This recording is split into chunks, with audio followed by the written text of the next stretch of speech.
સારંગપુર હનુમાન મંદિર એટલે કે શ્રી કષ્ટભંજન દેવનો સંપૂર્ણ ઇતિહાસ તમને આજે જણાવીશ. હનુમાનજી અહીં કેવી રીતે આવ્યા, મૂર્તિ કયા પથ્થરમાંથી કોણે બનાવી અને સ્થાપના સમયે કેવી ઘટના બની. સાળંગપુરનું નામ આવે એટલે શ્રી કષ્ટભંજન દેવનું નામ પહેલા આવે. આજે દેશ વિદેશમાંથી લાખોની સંખ્યામાં ભક્તો અહીં દાદાના દર્શન માટે આવે છે. ત્યારે ગુજરાતી જાગરણ આજે તમને સાળંગપુરમાં વિરાજિત શ્રી કષ્ટભંજન દેવ હનુમાનજી અને મંદિરનો સંપૂર્ણ ઇતિહાસની કેટલીક રસપ્રદ વાત તમને જણાવીશ. જેમાં હનુમાનજી અહીં કેવી રીતે આવ્યા, મૂર્તિ કયા પથ્થરમાંથી બનાવેલી છે અને કોણે દાદાની મૂર્તિ બનાવી અને સ્થાપના સમયે કઈ કઈ ઘટના બની હતી અને આ તમામ રસપ્રદ વાત ખુદ હરિપ્રકાશ સ્વામીએ જણાવેલી છે. હનુમાનજી મહારાજની સ્થાપના અહીં સદગુરુ ગોપાળાનંદ સ્વામીએ કરી હતી. ઇતિહાસ એવો છે કે સ્વામિનારાયણ ભગવાન આ ગામમાં ખૂબ જ રહેતા હતા. એ સમયે ગામના ધણી જીવા ખાચર હતા. એમને બે દીકરા હતા, વાઘા ખાચર અને અમરા ખાચર. પરંતુ આ સમાજના નિયમ પ્રમાણે જેને જન્મવું પડે છે તેને મરવું પણ પડે છે. એ રીતે જીવા ખાચર ધામમાં જતા રહ્યા અને અમરા ખાચર પણ ધામમાં જતા રહ્યા. વાઘા ખાચર નાના હતા. 3 વર્ષ આ ગામમાં દુષ્કાળ પડ્યો અને કોઈક સંતનો ગામના લોકોથી અપરાધ થઈ ગયો. એ જમાનામાં કોઈ સાધુ એવું બોલે ગયા કે આ સાળંગપુરમાં બધા ભૂખડીના છે,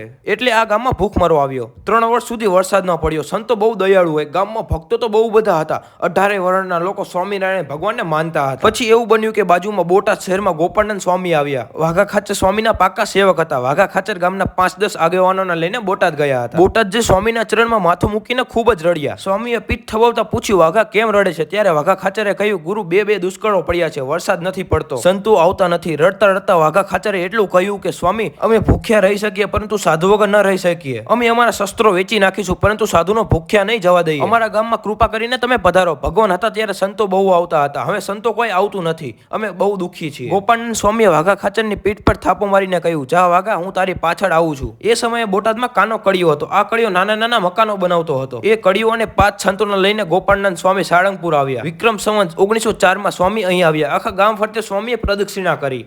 ગામ ફરતે પ્રદક્ષિણા કરીને સ્વામીએ ગામમાં રહેલા સૌથી મોટા પાળિયા પર હાથ મૂકીને પૂછ્યું કે વાઘા, આ કોણ છે? વાઘા ખાચરે કહ્યું, સ્વામી, આ મારા પિતાના પિતા જે ધર્મ માટે ખપી ગયા હતા તે અદબ આપનો પાળિયો છે. ત્યારે સ્વામીએ કહ્યું, વાઘા, આને અમે હનુમાનજી બનાવી દઈએ અને દુનિયા આખી પૂજે તેવું કરી દઈએ, તો તને કોઈ વાંધો છે? વાઘા ખાચર સ્વામીના ચરણોમાં પડીને કહ્યું, કૃપા કરો, આનાથી એમનું પણ મોક્ષ થશે અને અમારા ગામનું પણ ભલું થશે. પછી અહીં રહેલા દરબાર ગઢમાં એ પથ્થર લાવ્યા. પછી ગોપાળાનંદ સ્વામીએ કાના કડિયાને કહ્યું, કાના, હનુમાનજીની સરસ મૂર્તિ બનાવ. કાનો કડિયો સ્વામીને કહે છે, સ્વામી, હું તો દિવાલ બનાવનાર છું, શિલ્પી નથી, મને મૂર્તિ બનાવતા ના આવડે. સ્વામીએ કાનાને પાસે બોલાવીને 2 હાથથી માથું પકડીને કહ્યું, જા, તારી મૂર્તિ સરસ થશે. સ્વામીએ કાગળ પર દોરીને કાનાને કહ્યું, લે, આવી મૂર્તિ કરજે. એ સમયે કેશવદાસજી સ્વામી હતા. એમને સમાધિ કરાવી અક્ષરધામમાં મોકલ્યા. સ્વામીએ અક્ષરધામમાં જઈને સ્વામિનારાયણ ભગવાનને વાત કરી કે ગોપાળાનંદ સ્વામી તમારા સંકલ્પ પ્રમાણે સારંગપુરની અંદર સ્વતંત્ર હનુમાનજીનું ધામ બનાવે છે. ત્યારે સ્વામિનારાયણ ભગવાન ત્યાં બેઠા બેઠા વરદાન આપ્યું કે હનુમાનજી મહારાજને બેસાડવામાં આવશે. તે જીવ પ્રાણી